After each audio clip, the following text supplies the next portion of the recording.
How you doing, folks? Welcome to DadBodBible, Real Men Talk, where I get to chat to guys that I find interesting to have a good conversation with, and hopefully you'll find the same. Today I've got Paddy Gal. He's a professional boxer and a kettlebell enthusiast, and that's why I get on with him. So, Paddy, how's life, mate? Doing good, mate. Thank you. Doing good, glad. COVID doing your head in? COVID's melt. That's what it is. It's crap. It has very, very, very, very small good things, but a lot of shit things. A lot of unfortunate stuff. Mental fucking side of things, it's affecting a lot of people differently. I think it's the problem with this fucking bullshit. It's just, I don't think we understand the background to everyone's story, because COVID's just put in the limelight, and it's important we stick to these rules, and we're not really appreciating the fact that everyone's affected differently. Yeah, exactly. Everybody's getting fucking by his own way of coping things. Everybody's getting it dead now as well. Like you said, there's just do what you're told, and that's it. We're doing it. Whether they want to or not, everybody's doing it. Whether they're against it or not, we're doing it. Well, I read one of your posts recently. You thinking of getting back into boxing professionally again, or are you thinking of taking the boxing seriously again? I was thinking of it. I'll always will think of it. Imagine like speaking to people who have retired. All the rest of them are like, nah, you're never going to run of it. It's no way. The Rachel, she's like fucking on Peter Pan, give it up. Like, 32 or like 3 or 4 days ago on Friday. Happy belated birthday, mate. You're still young enough to throw the pads a bit more, you know? Relatively that young, but I'm curious, could go longer, but it's just, is it worth it or not? Like, I have a lot of good things going for me now for the last way outside of boxing. Well, it's involved boxing, but just not me training and fighting and making weight and being angry and following people and being out all the time and all the rest of it. So all the sacrifices come with it, and I don't think I have it in me anymore. I think that's something a lot of people don't understand. You know, people watch boxers and MMA fighters, and any guy that watches them, they hold them in like a pedestal, because for most guys that's the epitome of being a man. You know, the warrior inside us all. But I don't think people really appreciate the sacrifice required to make it at the top level. It's fucking hard.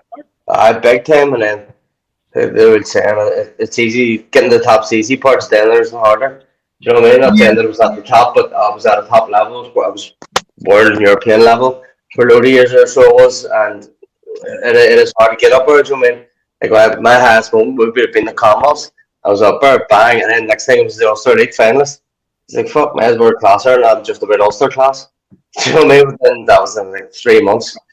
The fighting game is a fickle game. Like, you know, you can train as hard as you want, but you can't train for that unexpected punch, that drop in your arm for that 1 second. It's a timing thing, you know. You might just grab your hand, that one bang, knocked out, then you're down, or you get lost a fight, silly fights, and your confidence goes. It's a confidence game, isn't it? Like, big time. Because you can get it very easily, and you can get it fucking knocked a lot easier.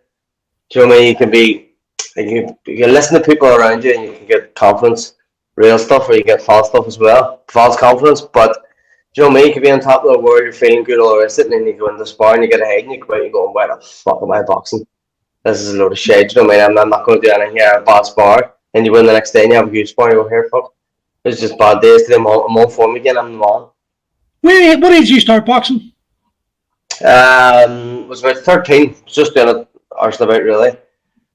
I messed about for a few years, and then I took it serious for 1 year and won the Antrim, Ulster, and Irish Championships. And I actually beat someone, Jake Haney, I call him. He's pro nice, so he is. I don't think he's retired, but he was out in Australia now for a while. And he's known, he's good Irish level. But see, back then he was the man. When I beat him, I wasn't supposed to beat him. Without surprise, he was the Irish and Pro Nations and Multi Nations champion. He was the man. He was cleaning up. And I went down just off. I was like 3 or 4 time out finalist, and then I won them. And then I went down there and ended up beating him in the Irish final. I was like, fuck, that was good shit. Maybe I'm alright at this, I don't know. And then I took it a bit seriouser, and then I took it serious. And I done well for a few years, and then sort of on and off for years as well. So, I mean, I haven't lived life, so that's why I'm like, no.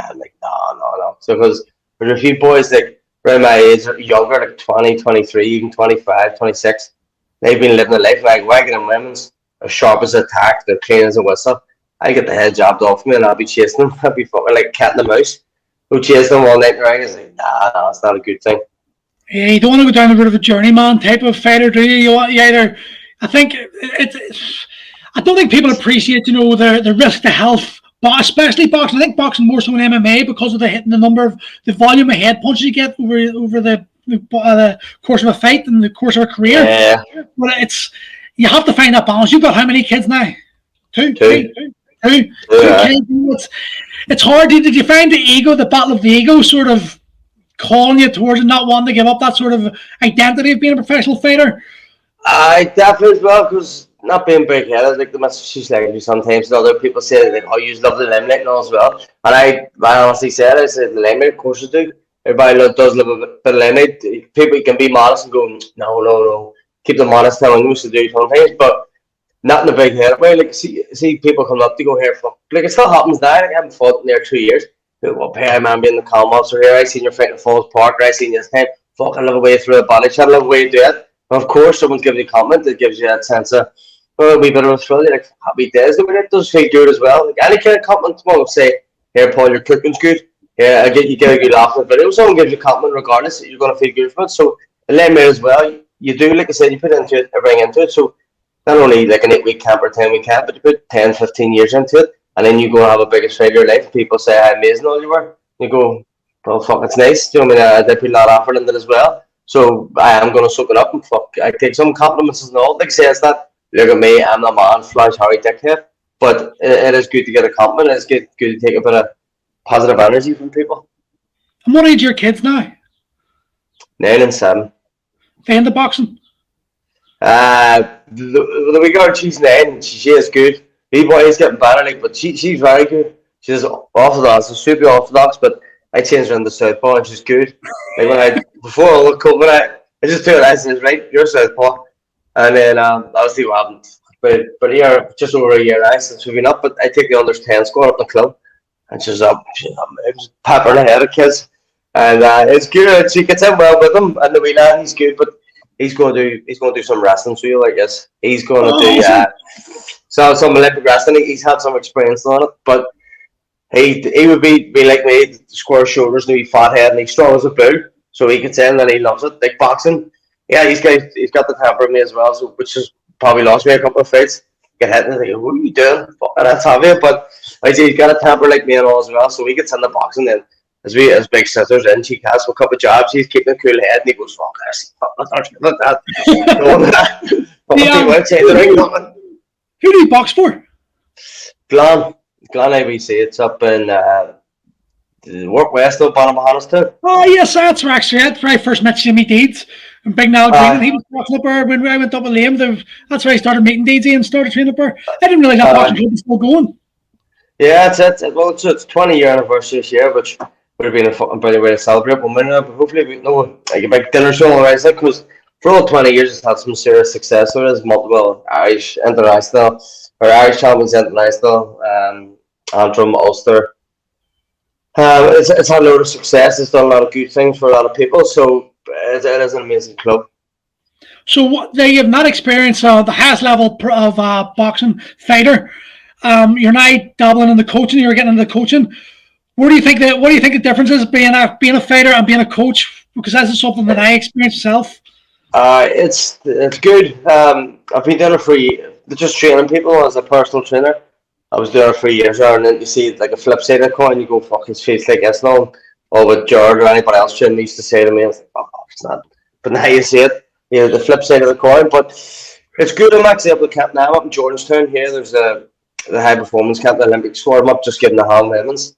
And then I remember being at camps and going, fuck, this is melting, it's shit training. I was thinking that they were training, I was like, they were doing the exercises and the little warm up. I was like, I remember doing them. I was going like, fuck this. But I was just standing there enjoying it, soaking it up, learning a lot.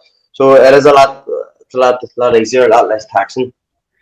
I find the fighting the easier part than coaching, to be honest. See, when you're doing the corners of your fighter, it's like you're powerless. And you can see what they should be doing, and they're not doing it, and then you see them getting demoralized. And there's a part of you inside dies yourself. You're taking those punches. See, when I cornered like 3 or 4 fighters, see, by the end of the day, I had to go down and go to sleep early. I was fucked. It's hard as hell. I wouldn't do it. You get it out of fucking heavy, see. Have you always boxed the same club? No, I started. A lot of people know it's not a big secret thing, but just didn't get talked about. I'm actually already training for a while. I had one fight, and the first fight it was out in novices, and I was the man. And then the guy called Sean Muldoon from the Double Plunk, and I remember being big headed and all as well, just overconfident. I was like, it was my brother boxer Plunk at the time, and I said, "There's me, see, man, has he won any fights?" Because I was thinking, like, I hope he has won a fight, because I don't want him coming up here and getting another loss off me. And then he said, "Oh, I think he's won a couple." I was like, "Right, that's all right. Yeah, no fucking, I'll go easy on him." And then, fucking, they end up stopping in the second round, not the novices. I go, just, 13 years of age, sitting there where I read that. There's nothing more humbling and bringing it back down to earth than being in a ring or cage with another man. There's nowhere to hide, and that's what I think. For me, that's where fighters are a different breed. You have to. You're putting it all on the line. You're the one getting punished, and afterwards, if you get beat, you're going to get all the fucking armchair fighters telling you what you've done wrong, and it's hard to do, like, isn't it? It is exactly. It's all these people. They think they know what they're doing as well, and then there's sometimes as well. Like, for a couple of fights, I did talk in interviews and press conferences. I did talk, but I didn't put myself out there too much. I cracked jokes and had a bit of personality. A lot of people like say, "Oh, good crack in the interviews," no, but I had a bit of personality about it. But I didn't say too much. I'm going to do this or I'm going to do that, because you're setting yourself up for a big fall. Do you know what I mean? I did give a couple of jabs and all the rest of it. So when people do that, it's like, I can only imagine I ain't going to do this and I'm going to do that, and over the top do it. Like Mayweather, he's good at it. And there's other people like fucking Adrian Brown, he does it too much and he gets a slapping. Everybody's happy to see it. But when you do that too much and then you sit right on the man stand in the ring going, holy fuck, I have a lot of backing up to do here. I mean, fucking, it's already hard enough getting the fight, or pressure and the nervous and all everything getting that, and then without going, oh fuck, am I really producing it? Are you against the showboating, or do you think it's part and parcel of the sport and you need them and you need, or... No, not really. I think it's good, but always be respectful and bit of sportsmanship as well. See, like completely down and into it. Like saying someone's commenting people's performance or getting a few jabs in as well. But being a obnoxious fucking venom shooting cunt, I don't like that. I don't think it's nice. Like, we are sportsmen, so like sportsmanship goes into it. So you definitely have to have respect for your people as well. The whole thing, McGregor, remember the time when Aldo was sitting there with his belt and he ripped his belt up? Yeah. I think a lot of people like that, but I've just seen that. The clips, I don't follow too much MMA, but I remember watching that and I was going, fuck me. Just the way he done it in his face. No, I was like, fuck, that's disrespectful. That's not even geared up a fight. That's just like a cunt.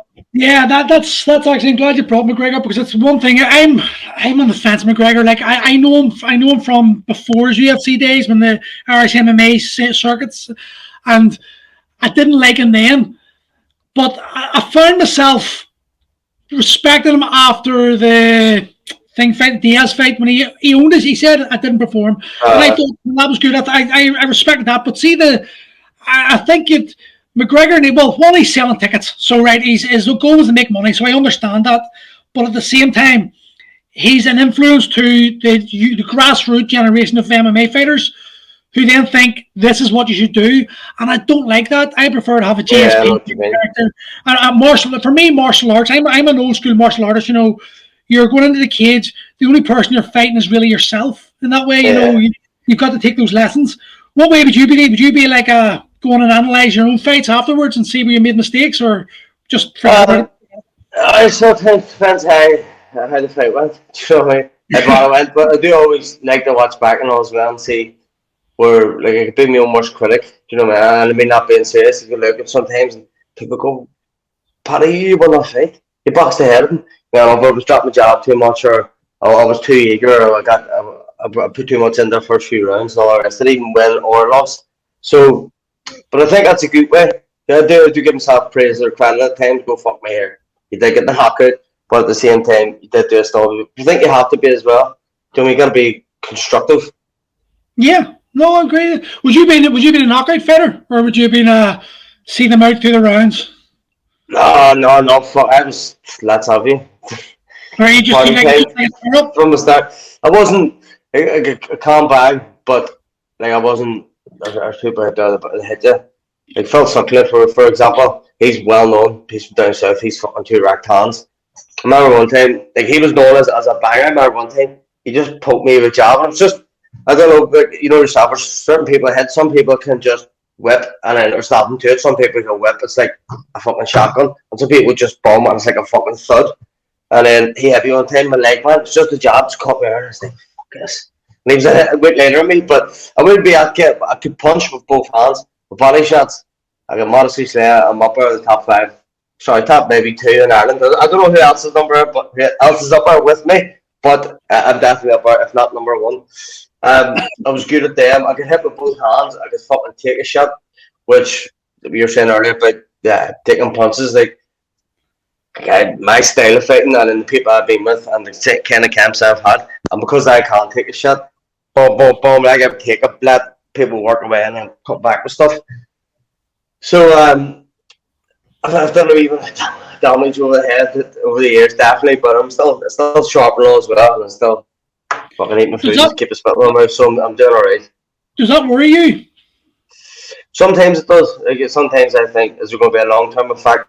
Because obviously, you think of Muhammad Ali and all, there's different things about him, but it worries me at times. That's why, like, I really hesitate about going back in. There's obviously the whole thing about having to commit and do all the rest of it and all as well. And then, like, a few years ago, I think it was 2019 or 10, for a fella, Gary Murray, over in Glasgow, and it was a hard fight. I woke up this morning of the fight 3 kilos overweight for an MMA fight. I don't know if that's normal or that's fucking high. No, but I woke up and I was like, shit. I done a couple of salt baths. There's one time I was laying in a bath. Hold on, the morning of the fight. Stood up too fast. I went, fuck.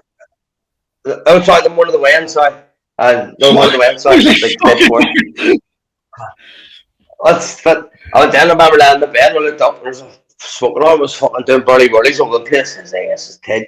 But I made the bit, and then the next day, it was a hard out fight, and I was kept going, and then for about 6 or 7th round, it should have been stopped, because he was very, very tough, but it was the whole, I don't say the home fighter, and there was definitely a bit of suspicion going on, and I've heard it from their camp as well.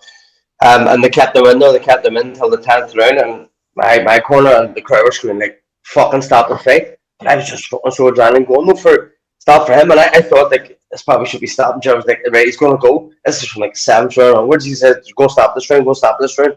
He can't come. I'm going, but I remember one time I have boom, knocked against the rope. He went against the rope like out there, and I stepped back. I said to the ref, "We stop it," and the ref just looked at me. Terry O'Connor's dick, and then the fella just fell forward. I was like, boom, just reaction. I was like, boom, and then just stepped aside, and he just flopped and just fell in front of me. And then next time he was in a coma for fucking a month. Oh! So that was like, oh, and I put fucking, I guess like 2 or 3 people during my fight have been put in the hospital, and I've seen other stuff. So like that resonates. Because Paddy, at the end of the day, we're like, okay, you're a fighter, you're a professional fighter, but it's not like you hate the people. Do you know? Yeah. They're sport. They're just normal dudes. They've got family, got kids, whatever. How do you cope with it? Because fuck me, I don't know. I think I'd probably put me off fighting if I thought to myself, fuck, I've killed someone, I've put someone in a coma. I think I'd be me going. How did you react? Fuck, it was a bit rough. I didn't know him too well, but I know he was a nice guy and all the rest of it. But I remember going on to his Facebook or his Instagram and seeing him land there with a baby, like a baby's only like 2 months old. Oh, fuck, man, his father's kind of kid, and he's got, because we didn't know for maybe 2 weeks, and then he started showing signs and all the rest. 3 or 4 weeks he was in a coma for, and I was like, fuck, man, because we didn't know for like 2 weeks.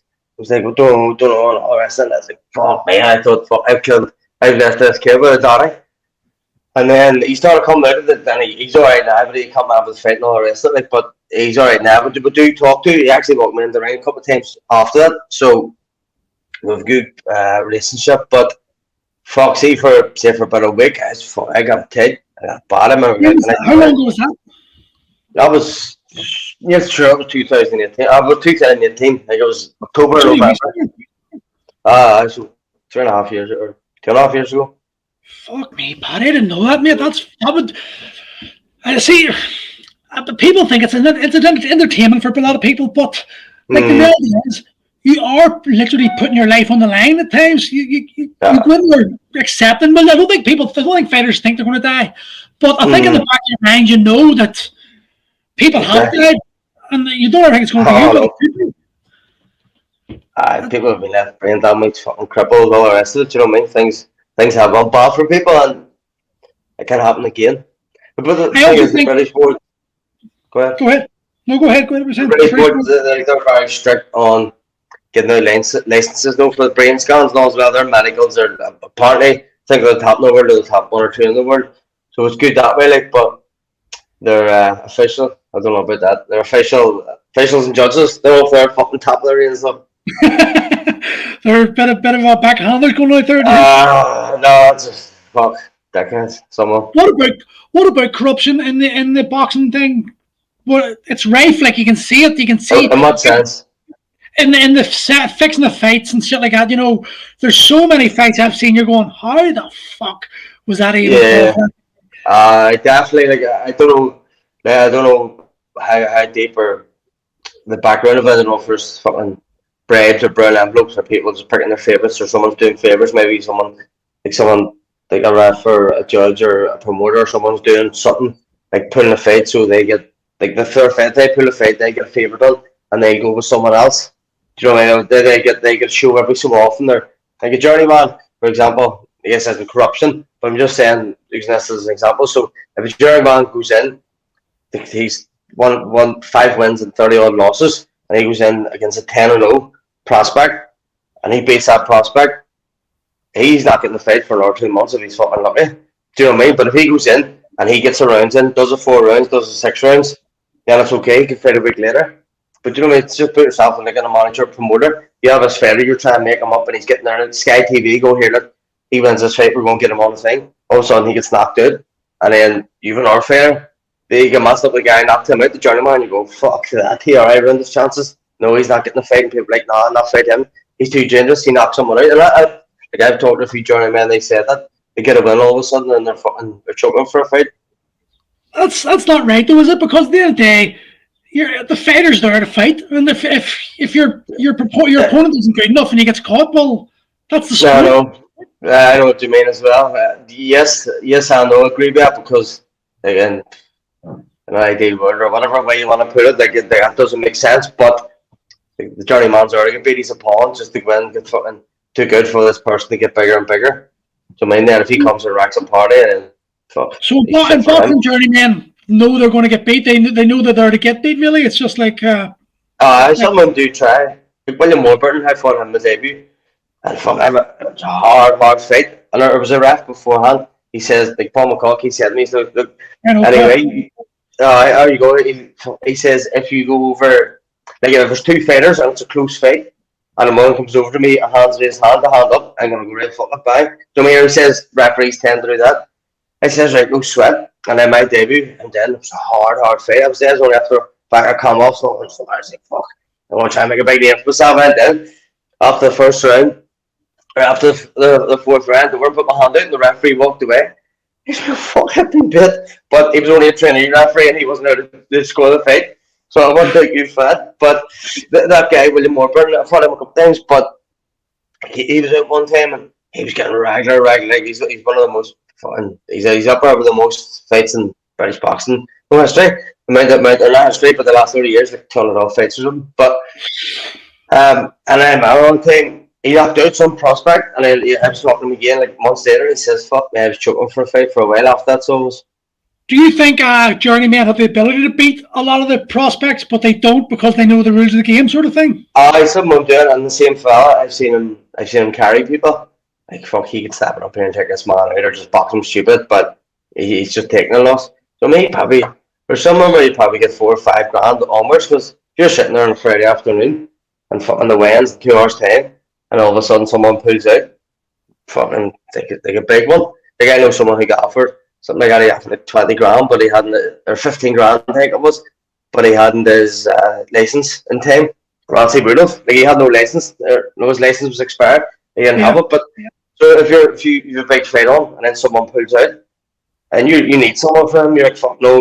You're like fuck, I'm gonna pay some money because I need a fight here. Else this fight's off for TV or something. What was your like the hardest fight you've ever had? What fight you have to dig down deep and find out who you really were? Oh, probably that one with ironically that guy he ended up in a coma because I was so drained at the bit. I remember I walked in and it was 10 no times so it was I was like I think I was like 12 and 2 or 12 and He 3. was 10-0. He was and He was no I dirty. remember I know it wasn't a charity one, but there was one I was going to win. I remember then I was like fucking feel good. I remember I just walked in the job and it rocked me a wee bit. And oh fuck right away. I was like, oh fuck that weight cut.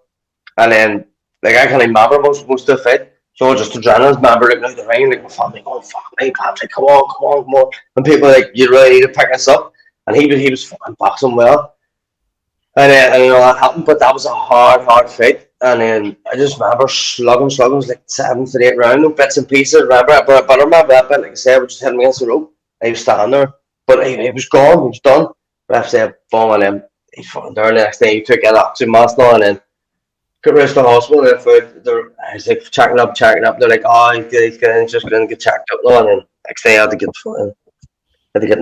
his brain opened up and his skull opened up and all the rest of it. Oh, properly.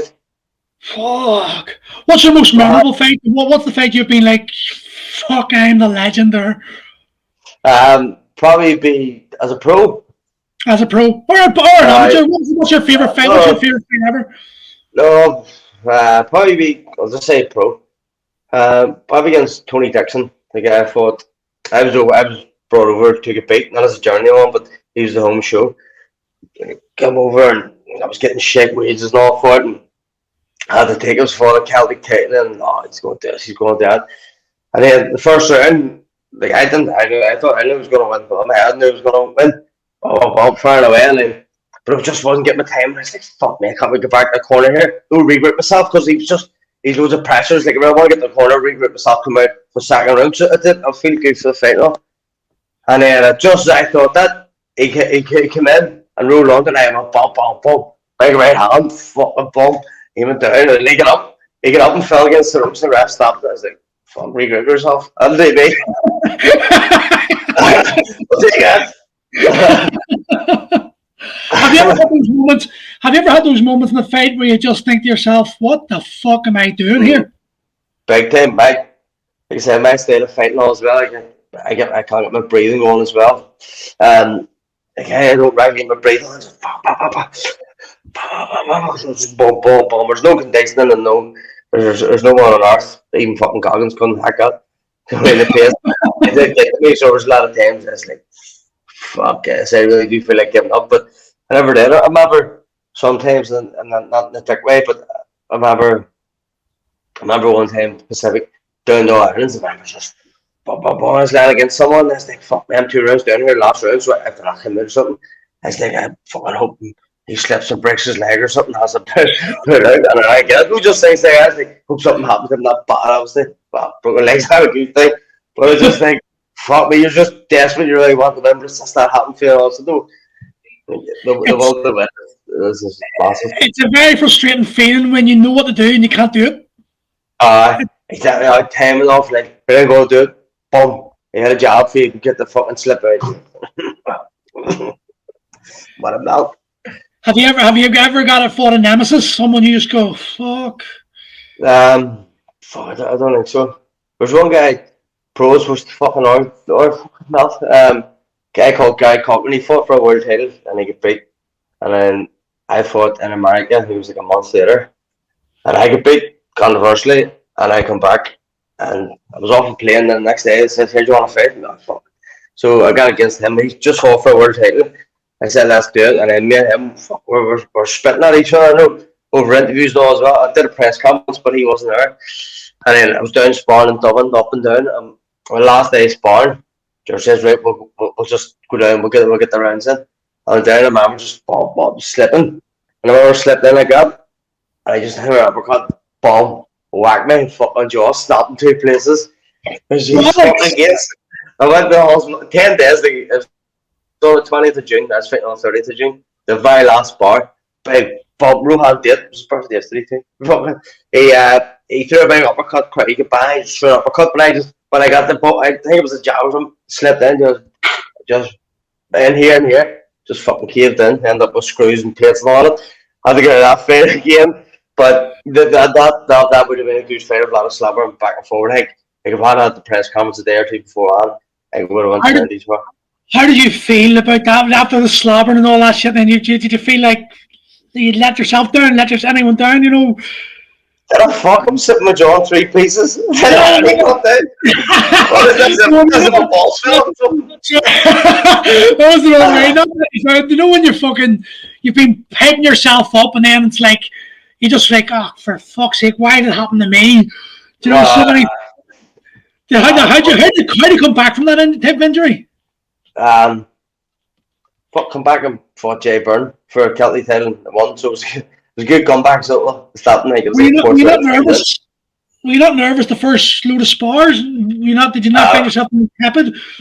The first spar, I remember I had just solid foods I had like broken down soft foods. No, it was gradually get scrambled eggs. Then it was the day after the fight. Troy McKenna fought on them, and the day after he had a barbecue. And the first solid food I had, it was like that and did before after. It was a sausage. Fuck, just chewing it. Me fuck this right now. So a bit like that. I got about 7 or 8 sausages just fucking back. I can't get in the barbecue. It was great, but yeah, the first spot I had back might have been about September. I think it was about September. That was in June, so I probably late August, September. I spotted George French, you know him, don't you? George French from Clonard. Frenchy. He does. Oh yes, I actually do know what you're talking about. I don't know, but I know who you're talking about. Yeah, so I remember down spotting him. I know he came back and he was a weight heavy mate. Fuck. Baba. Move. Bang, left hook right there. Fuck, my jaw's alright. Let's get in. I had to stop ended. So he tested it and tried and tested it. It was grand, but I think I've 2 plates and 14 screws between here and here, so it's fucking solid. Jesus Christ, man, I didn't realise you'd fucking broke your jaw that badly. That's insane. That's why some of the stuff. Beer all day, fucking tell you. That's insane, man. I didn't realise that. That's craziness. I think if I had it on me, I'd have been like, fuck that. To be a fighter, you have to have there's a definite, you have to be a different person. You have a different animal. Like fighting taught me was, I'm not a fighter. That's what I accepted in a long time after tonight. I was like, I'm not a fighter. I don't enjoy getting hit in the face. It's something that fucking bothers me. You know, I'm a coach. I enjoy coaching other people to get hit. I don't think there's in between. There's only a few people that I know are true fighters. You know, like Decky Dalton would be one. Carl Moore, Conor Carmichael. You know, there's guys that I know that be to go. You just don't want to fight them. Like, fuck that's 3 big hitters just named there. Fuck the big lads. Carl Moore, fucking that boy. Like I've never seen a guy throw such a gentle punch and just it doesn't even look like he hits you. And then there's people on the floor. You're like, fuck, he hits so hard. Well, thankfully, I've never seen anyone as accurate in my life with Conor Carmichael. The guy's so accurate in his punches. In his day, as you know, he's a big fucking lad, sharp, light in the feet. It's insane how he moved like a lightweight and he's fucking light heavy. I actually remember one night in the door at Thompson's, and it was New Year's Eve, and there's a girl who used to pick the money up, to do the money. She was blocked one night, and we slagged the life out of her, and Conor went in there, his face like this, and she was really feisty, and she just like that, and just out of nowhere, just do this fucking punch, and Conor's like, whoa, and the punch landed there, they just stopped there. And I was like, I didn't even see the punch happen, and Conor just stopped. He's like, whoa. That was an attack. Fuck me, and accurate. I've seen him hit some people, and it's like, boom, boom, 2 knockouts, 2 punches, 2 knockouts. Like, where the fuck? You know, sometimes you go, fuck me, how people do it. I'm like, fuck me, don't be putting them in the ring with him. He get back. Who's the best fighter you've ever? Who's the best fighter you think in the world? Who's your favorite? Probably say Miguel Cotto, because do you know him, Puerto Rican? Yeah. He was 2 or 3 world champion. He's got a load of losses. Like he wasn't He was top level, but he wasn't. He was never the main man. But just technically boxing, technical boxing the way he is, just everything's nice and tight, like textbook boxing down to the T, hands up, moving around, and then bump, bump, bump, always defensive as well. There's just some people were better than him, some people like Mayweather and Pacquiao. The To name me, just Roy Jones is just untouchable for me. I just fuck. I used to love him as a young teenager. Fuck, he was a man, but he was well, he should have been partly retired by then. He wasn't who he was back by then, but unreal. We're talking about corruption now. That his gold medal fight, his Olympic final fight was the most corrupt fight you could ever see. I was Never talking to mind. someone the other day. I was saying, what the fuck? So they got a load of monks to come and give him a gold medal or something after, didn't they? Did they? Did you hear about that? Because every year around, they're gold medal. They load of Korean monks. That must be hard, like, because I don't think people understand, the level of sacrifice and dedication required to get to that level and to get the Olympic gold and Olympic final, and just to be taken off you. I'm surprised he continued going. I thought he might have just quit. I think I would have quit if that had been the case. A load of people would. So that's what he got the gun back and fucked in the river because he got knocked back from a restaurant or something, didn't he? Did he? Something like that. I can't remember. Where was it? Fuck, I know a lot or something like it might have been. But as far as I know as well, may have to fact check these, but as far as I know, he got knocked back. Cool, man. It was a racist thing, like no blacks allowed or whatever. So he went and he fucked his man off a bread, something like that. Just straight after. I watched the Muhammad Ali film again, the documentary on him. I watch it once a year. I just think he was a man, a proper man, he loved his kids, he stood up and spoke for whatever he believed in, he never backed down from anyone. To me, he's a phenomenal influence. People, if you're gonna admire someone who holds their principles true, and to me he held his principles stronger than any man in the world. That's much more than the boxing, but just what came into my head, I remember it wasn't an interview, someone just stuck a camera and a microphone in Mike Tyson's face one time, say, what do you think about Floyd Mayweather, saying he's the greatest ever? He says no. Tyson went, no, he's not the greatest ever. Muhammad Ali is. Can Floyd Mayweather walk his own kids to school? It's like, fuck right now. So he was the main man, he was the fucking number one, he was walking his kids to school, he was writing about the people. Mayweather can't even go to the fucking shop. What do you think of Mayweather? He's weak there. He's absolutely cabbage. Technically, boxing wise, he's admirable, but he's a wee tool, so he's all about the money. See him door week, but it's the attention seeking, and then all those wee bum boys around him and stuff. That's what he's like, the McGregor of the boxing world. It's like he's got potential, he's got talent, he's got unlimited ability, but he lets his own ego get in the way of things, and it portrays a wrong image to me. Boxing is not. I wouldn't want my children looking up to someone like him. I'd rather have my kids looking up to someone like Ali and have the principles. Not money. Do you think? Respectful. Do you think there's a lot of corruption in boxing with the money? Fuck! Of course it is. Fuck. Anytime money's involved, things get confusing or some kind of corruption. Is it ever going to change? No. Everybody has. And let's start fucking knocking into bitcoins instead of the sterling. I don't know. Who do you fancy for the Fury fight? I'll have to say Fury. But I was listening to the Audible, Eddie Hearn's book. If you haven't listened or you're interested, it's fucking class. It's very, very smart. Just says where he comes from. Or just says he comes from money, and he says he's jealous of his dad. His dad coming from nothing because he's never had that. Sounds a bit weird. But like he came from money, but he says how he makes his own name. It's very, very good. But he talks about Joshua and things you wouldn't realize, you wouldn't know, and you actually fuck, I like him a lot more. Fuck, I like him to win. Or he does put a lot in. He's got a lot of money and he's talented, obviously. But he says the work he does, and says he will never be at work. He may be maybe a better boxer or this side, but he never be at work. He's hungry.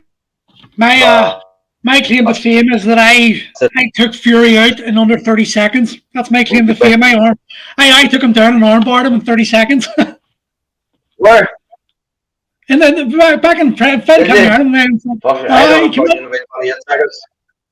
I did. He came up and fuck, it was funny because he was a gentleman. I have to say, now he was very interested in MMA. Asked us, "What would you do this?" And we were like, "We're doing this." And he's okay, go ahead. I come under his job and just double legged him and just scrambled up him, and then armbarred him. He was like, "Fucking hell!"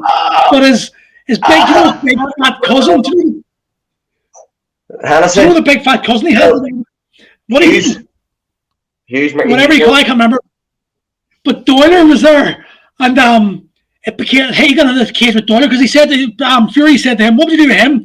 And Doyler went, "I just take him down and pound him out." He's like, "Look at the size of him," and I'll never forget this. No way, Doyler's really. Fucking Doyler took him down and mounted him and just started elbowing and fucking going crazy. And your man's treasures came down, his arse was hanging out, his balls were hanging out, and Doyler was back and forth. Like,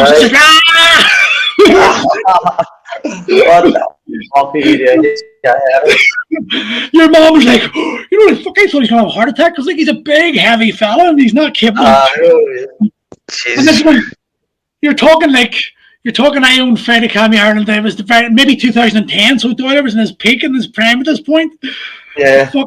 I couldn't stop laughing. But that's my claim to fame. I took Tyson Fury. The Untitled Chapter, he's a fucking wrestler and everything. You done him. I done him. I'm all happy. But I have to say, Tyson Fury, he's a humble guy, you know, and I like his honesty. I like the way he talks about his mental health problems. There's no embarrassment. I think he'd be a good influence for children, I think, because he's honest. Yeah.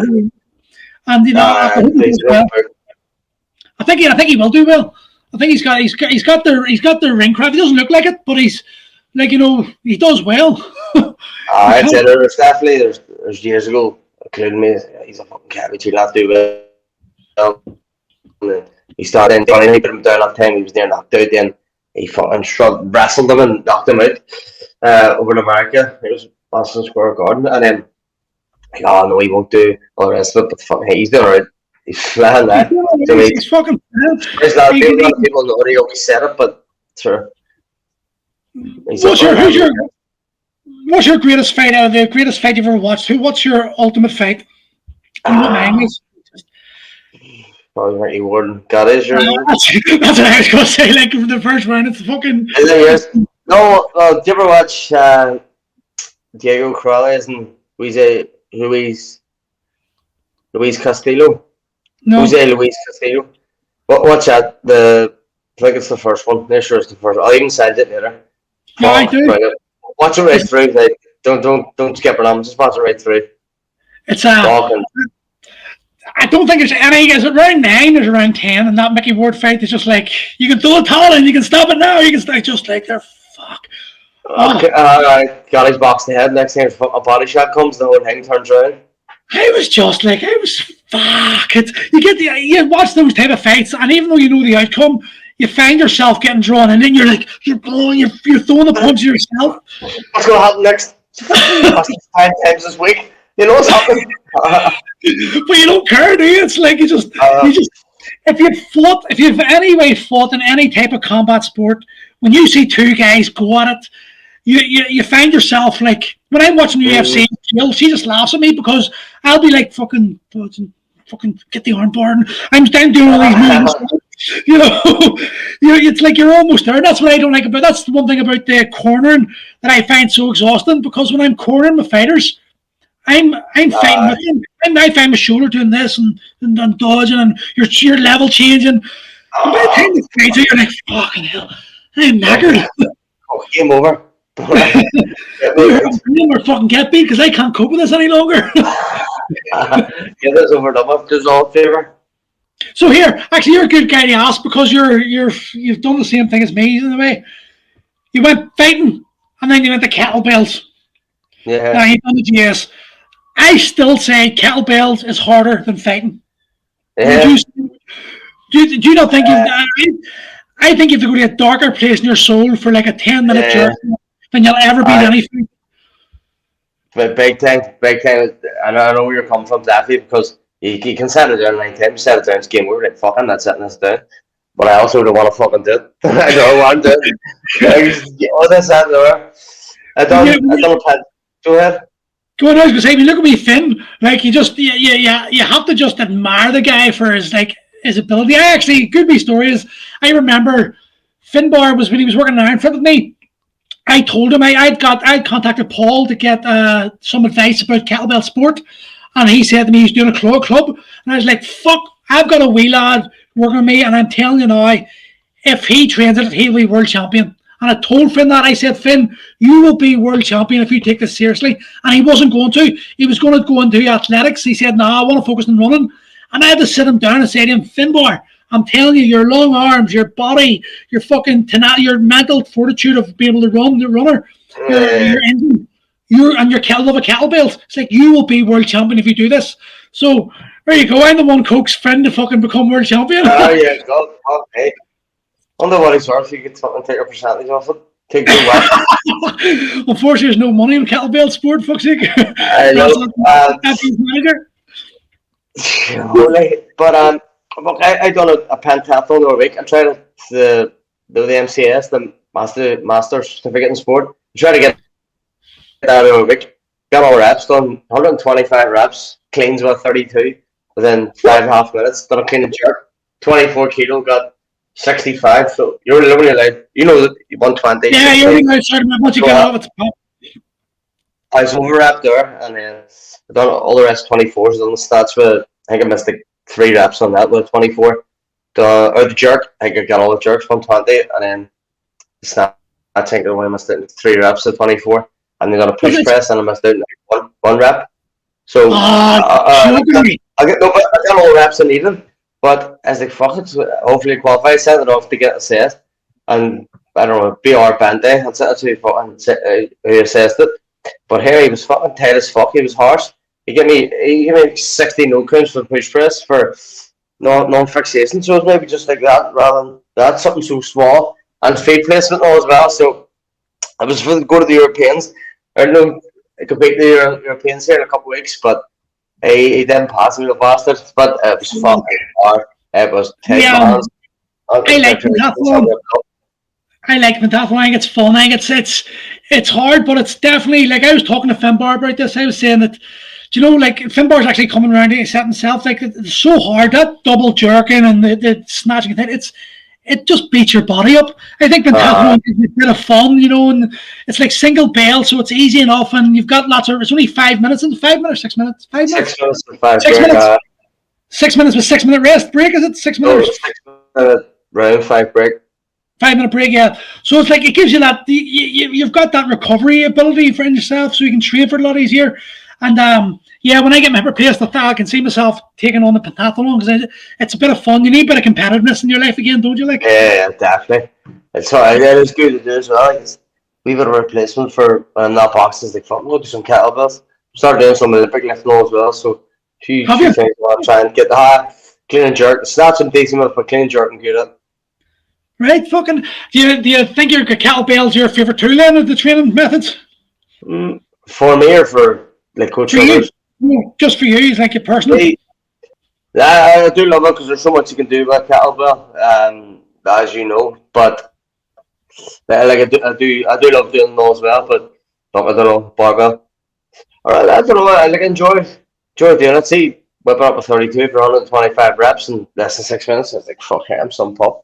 Yeah, I mean, that's a big. How long were you training for that? I done the Irish kettlebell warrior program, the Finbar's one. Done that for 8 weeks, and it was good. At the start, I think it was 2.5 minutes or 1.5 minutes or 3 minutes. I think a couple minutes was 16.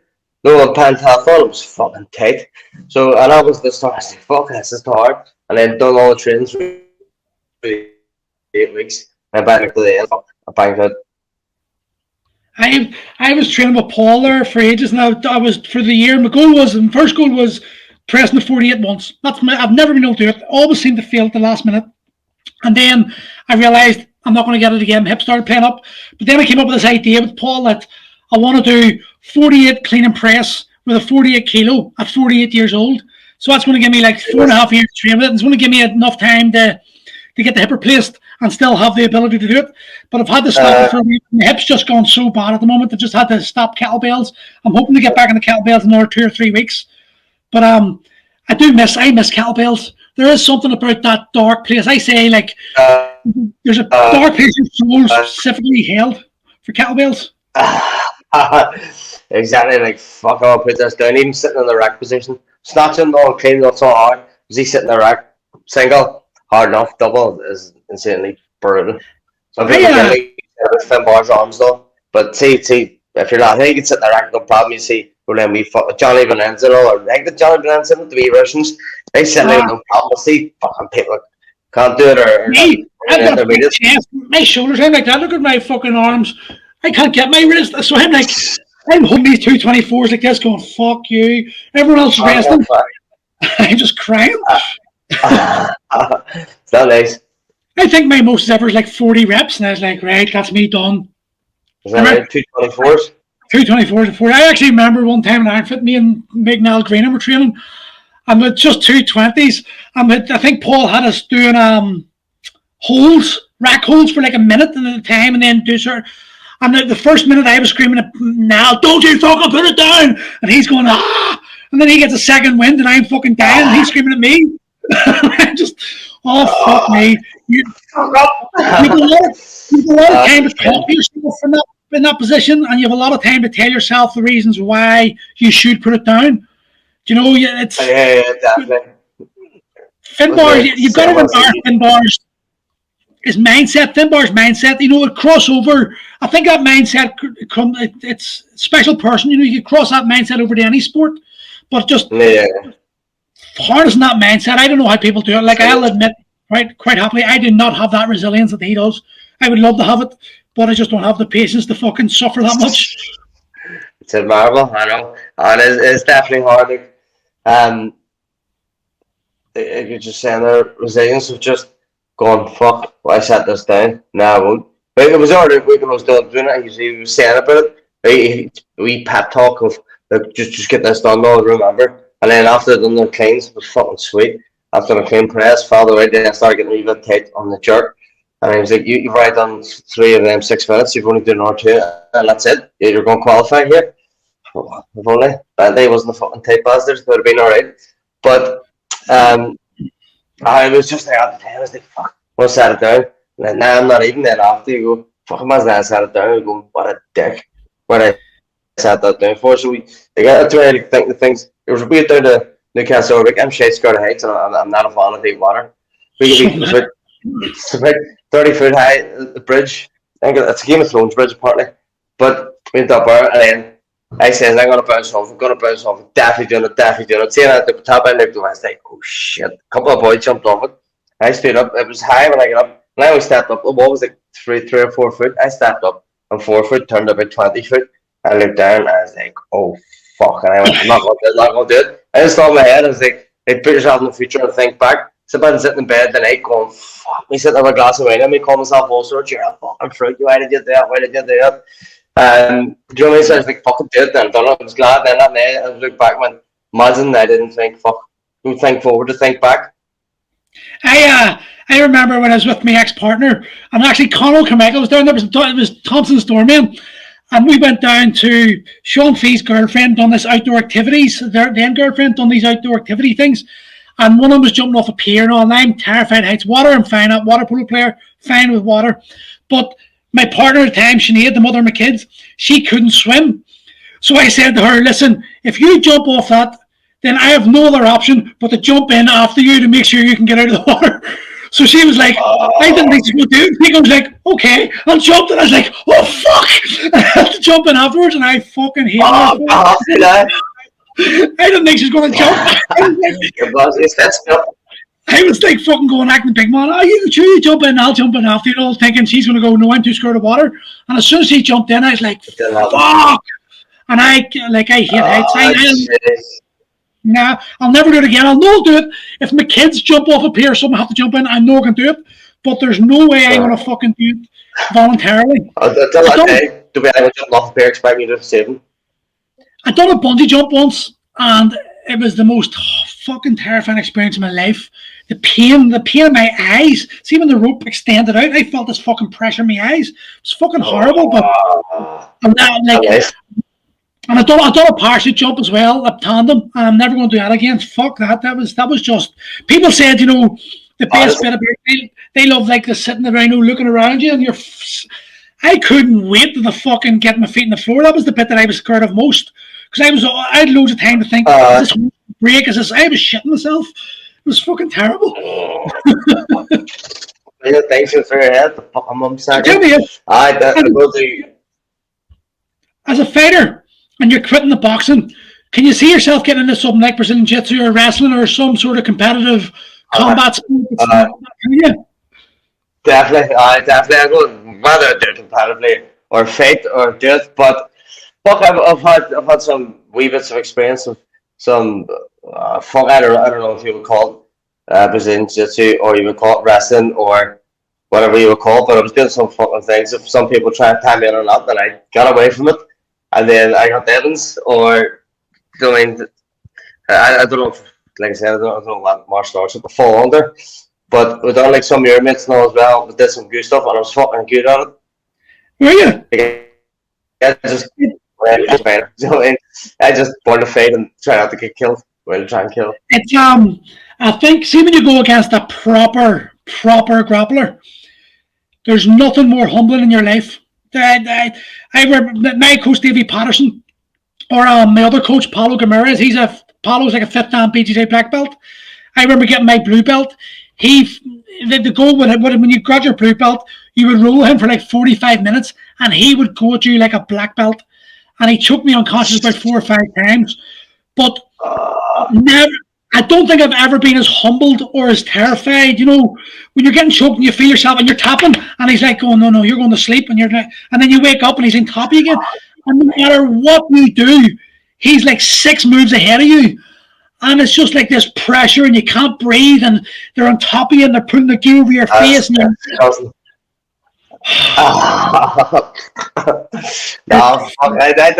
didn't know it all went out, but I definitely did. Hopefully, when things get open, I'll get up with some of my boys and get a bit of grappling done. Like I said, I'll be good at it. I'm not going to say I'm going to go up and call the biggest one out and say, let's have you. I know I'll probably get too confident, put the sleeping weight up a lot of crowd around me, but I know martial arts, I know like boxing and the martial arts, it's for fun now. It's like not like we're fucking Vikings invading countries anymore. But the reality is martial arts is a fighting sport. You're training yourself to be able to survive in a fight, shall we say. Yeah. Someone like you who can handle themselves better than 90% of the people in the world standing up. All you need in the ground is, how the fuck do I get back onto my feet? How do I stop myself from being smothered here? So like, there's nothing more, like I'm a grappler, and there's nothing more demoralizing than when you get a hold of someone, you take them down, and they're a good striker, and you're worried about the strike, and then they get back up again. You're like, fuck, and you have to risk that punch entry to get in. It's fucking horrible. So like I always say to fighters, if you're a boxer, all you need to do is like Chuck Liddell, just be really good at stuffing the takedowns, and if you get taken down, learn how to get back on your feet again. It will demoralize any fighter there is for a grappler, and it does. It's brilliant. Like, but I think grappling, best sport in the world, in my opinion. So much fun. It's like moving meditation for me. You've got that contact, that human contact, but you don't have that worry about getting punched in the face repeatedly. Yeah. Fuck. I don't see where I come from. Sounds a bit more appealing than boxing anyway. It does indeed, you know.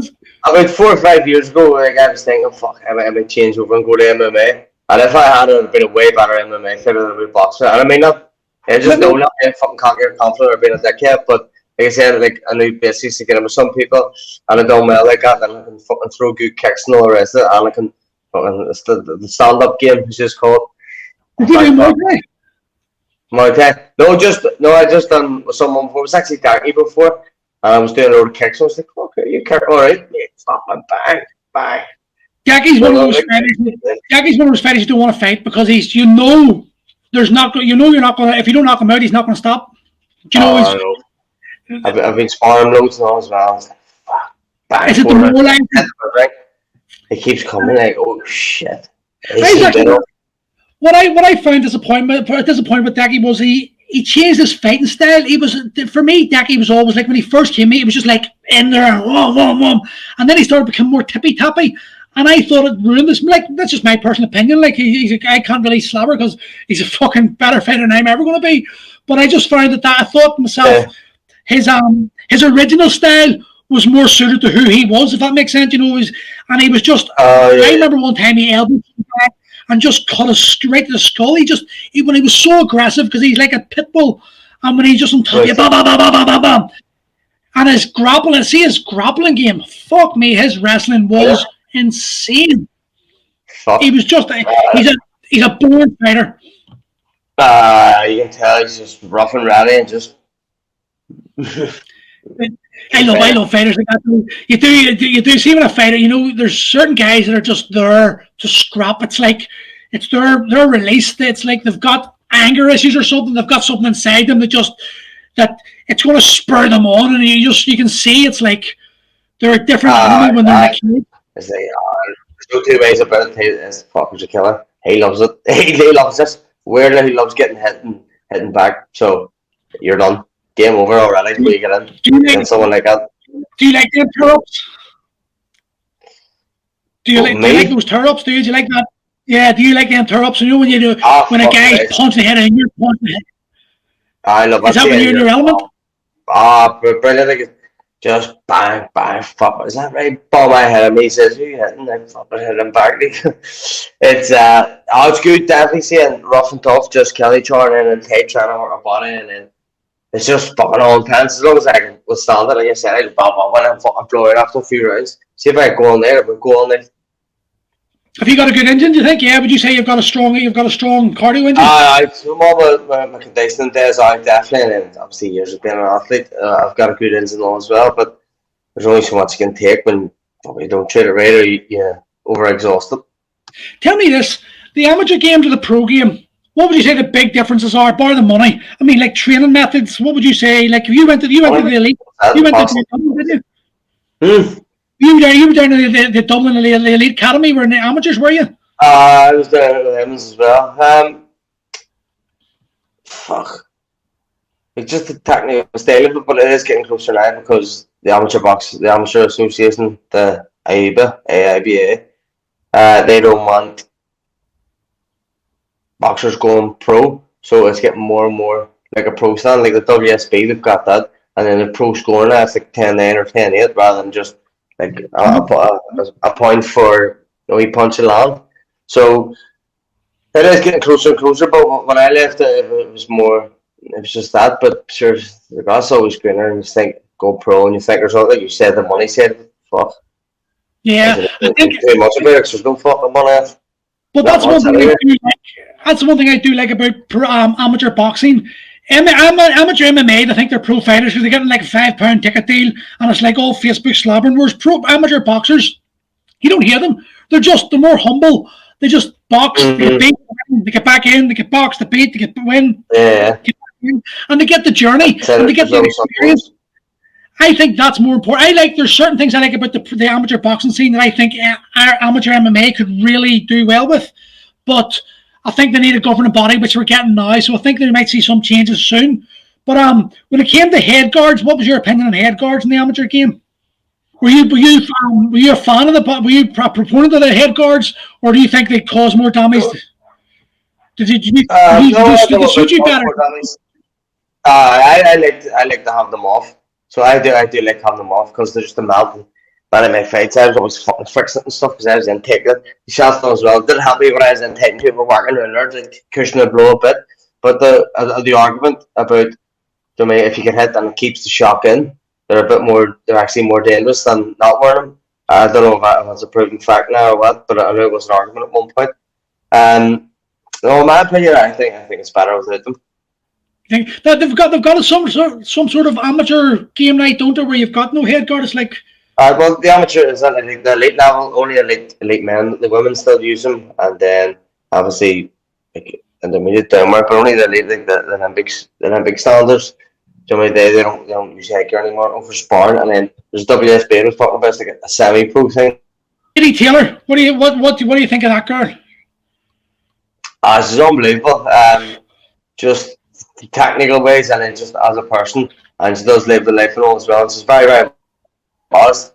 In that book I was talking about, Danny Herman, he was saying she just has a wee apartment, she lives beside the gym, and she just has a car and lives a normal life.